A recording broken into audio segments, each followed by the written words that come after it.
you stated earlier that Canelo is the biggest superstar right now in boxing. Talk to us about some of the things that we've heard from the negotiation, and like now Triple G, who is the champ, he'll have to walk in second.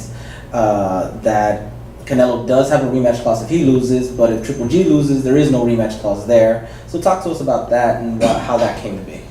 You know, I think there were concessions on both sides. It was a lot of back and forth. I started really the negotiation for this fight with Eric Gomez. I checked back on my email. Someone asked me, like, when did you actually start negotiating? I remember it was November 2nd last year. I actually have a story about that too.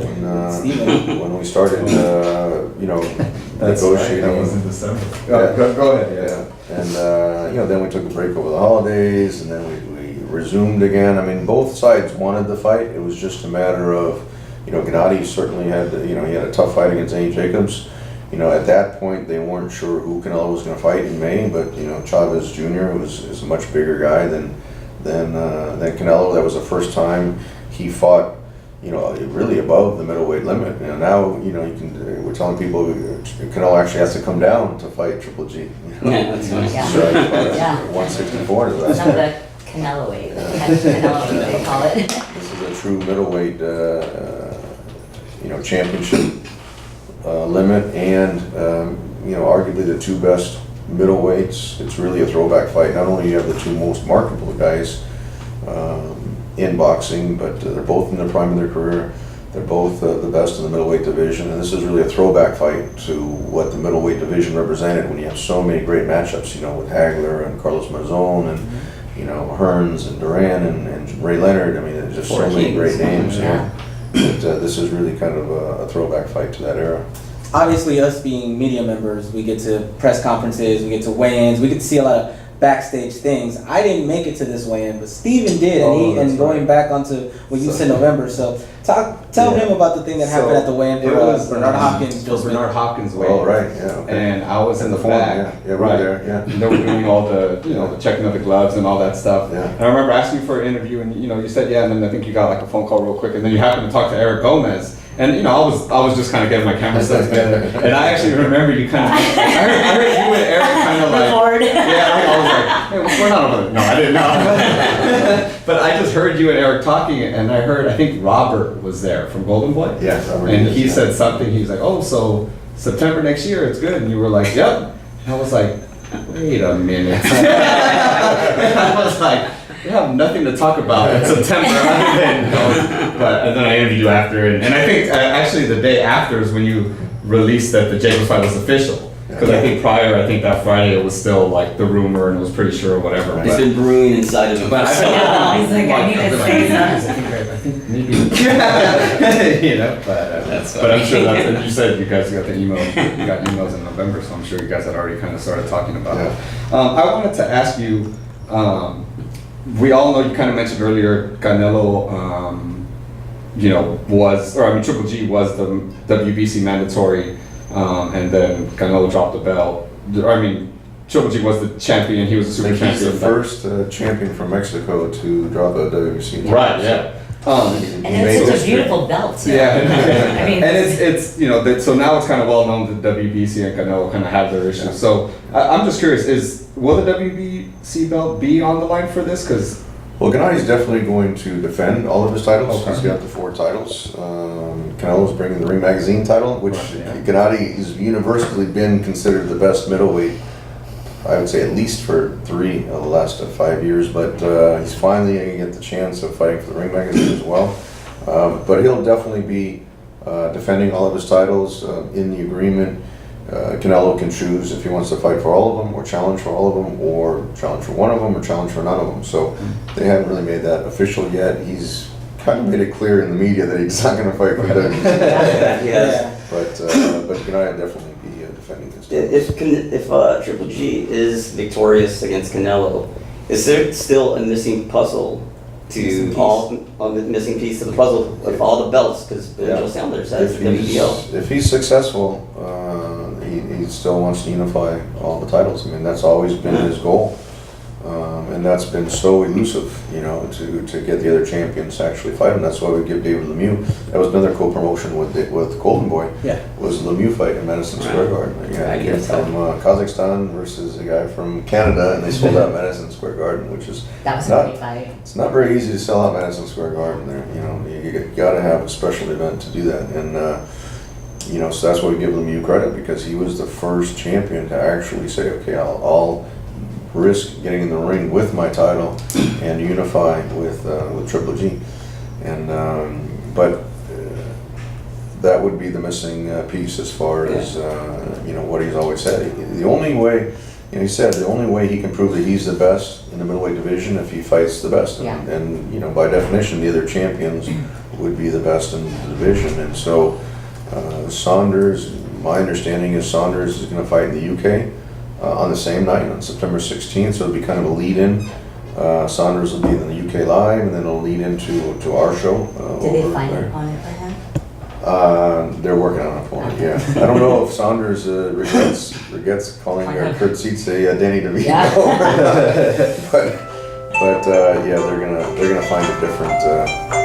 They're going to find a different opponent for him on the 16th, for him to defend his title. And then if Saunders wins, if Triple G wins, then that would kind of be the natural next step to try to unify. But that's easier said than done. I want to ask you. You mentioned about the